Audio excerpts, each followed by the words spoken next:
It was a beautiful sunny Saturday in May, and my friend Sarah and I had signed up for one of those fundraising bike rides.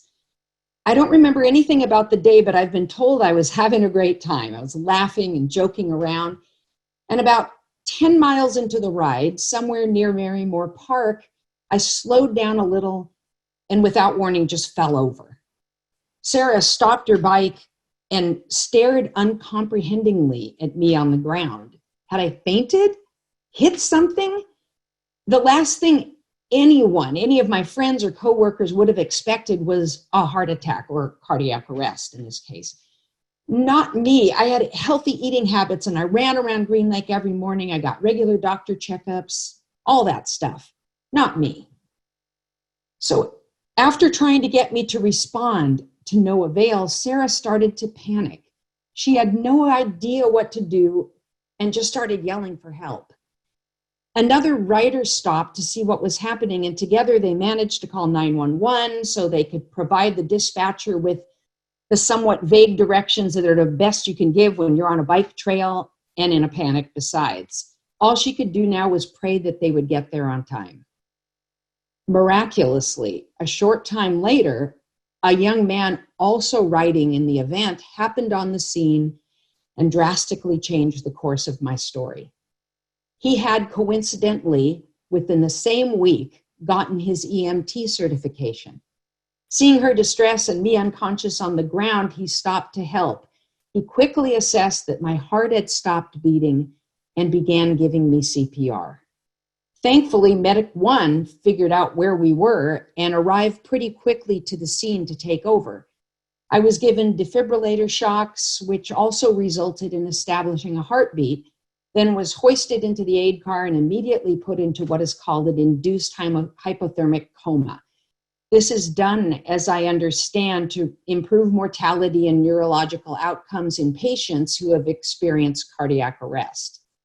The next thing I knew, it was 3 days later. I was in a hospital bed looking at my husband and saying groggily, "What happened?" I was told that while I was in the coma, my cardiologist had to prepare my family for the worst. My husband and middle school age daughter had to consider the possibility of me either dying or living with brain damage. My own mother had called in the family priest. What had happened was, when I finally was taken into the operating room, the cardiologist found that I had an almost complete blockage in my left anterior descending artery. This kind of heart attack is known by the catchy term, the widowmaker. So as my story has shown, cardiac arrest can strike at any time. For the victim, every second will count towards survival. I was extremely fortunate to have received CPR quickly. I can't stress enough how important it is to teach CPR to as many people as possible. You know, these stories are not uncommon. Through my 45 years of working in medicine in this area, I've heard this type of story over and over again. And the key difference in almost all of these is bystander intervention, whether it's family or stranger or just sheer luck. I had one young lady who was running the Seattle 5K, crossed the finish line, dropped dead at the finish line in front of the fire department. I don't think all of us are going to be that lucky. Now, my first experience with the need for bystander intervention was in 1975 when my father died of a heart attack. He was transported to the hospital by a dual-purpose vehicle from the funeral home that later transferred him to the funeral home. So the evolution of care in this area has been simply amazing. At this time, I think the greater Puget Sound region is the best place to suffer this type of emergency, with one caveat. There needs to be a bridge between the occurrence and the treatment, and that bridge is citizen activity. Learning to do three things in that bridge: recognize that there's an emergency and what type of emergency it is. Activate the system, call 911. And thirdly, initiate treatment if possible. In this case, hands-only CPR. Hospitals and first responders are more than ready at this time to not only treat you, but to protect you from the potential of this pandemic. And the signs of cardiac arrest are sudden loss of consciousness or unresponsiveness, and you can shake them. We often do what's called a sternal rub to see if they'll move, and abnormal breathing. So that can be no breathing at all, or it can be different patterns of breathing as the brain descends into what we call the reptilian breathing patterns. But if this person is down and they're unresponsive, it doesn't matter. You need to call 911. You've recognized it. You need to activate the system, and you initiate hands-only CPR. So that's pretty much what I have to say, other than saying thank you for taking the time, because statistically, one of you may save my life. And also stay safe out there. So I know you guys don't know how to dummy at home, but if you can find something firm, like a pillow or the bed or the couch or something that's firm, you can practice on that. But the most important thing with Dr. Snodgrass is call 911. Activate the EMS systems. Get us there. But when you see someone down, biggest thing, identify, hey, buddy, you okay? And if you're unresponsive, call 911. If you have somebody with you, have them call 911. What's nice with technology, if I'm by myself, I can take out my cell phone, put it on the speakerphone, and the dispatcher will guide me through if I forget what to do. It's so important.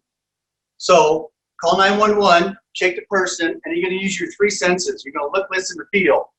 I'm going to look to see if they're breathing. I should hear it or feel it on the side of my cheek. If those are absent, I'm going to start CPR.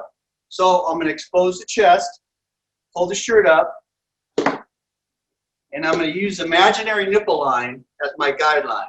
I'm going to take the bottom of my wrist right here, put it right in the middle of their sternum with my right hand, take my left hand and pull it up. Now the key is to keep my arms straight. I'm going to use my whole upper torso, and I'm going to continue to press down about 2 inches. Now the key is when you press all the way down, you have to make sure you don't leave pressure on the heart and go all the way up. So just press. And the song that we usually do is Staying Alive. And the beats you want to do is like between 100 and 120 beats per minute. And it's so important. Arms straight, straight down on the patient, on the chest. And just continue to do CPR until EMS arrives. Okay? So we're going to do this again. You have unconscious patient, shake them, they're not responsive. If you have somebody, have them call 911. If you're by yourself, call 911, put it on speakerphone, because the dispatcher will guide you through in case you forget. You're going to expose the chest, okay? The imaginary nipple line is your guideline. You go straight across, use the heel of your hand, put it right there on the sternum, grab my left hand, go up, arms straight. The key is upper torso, compressions down, okay? Remember, 2 inches, between 100 and 120 beats per minute. And I'm going to continue to do this until the EMS shows up, okay? Remember, press all the way down, all the way up. Hard and fast is the key. Hard and fast. Call 911. Those are the keys you need to do.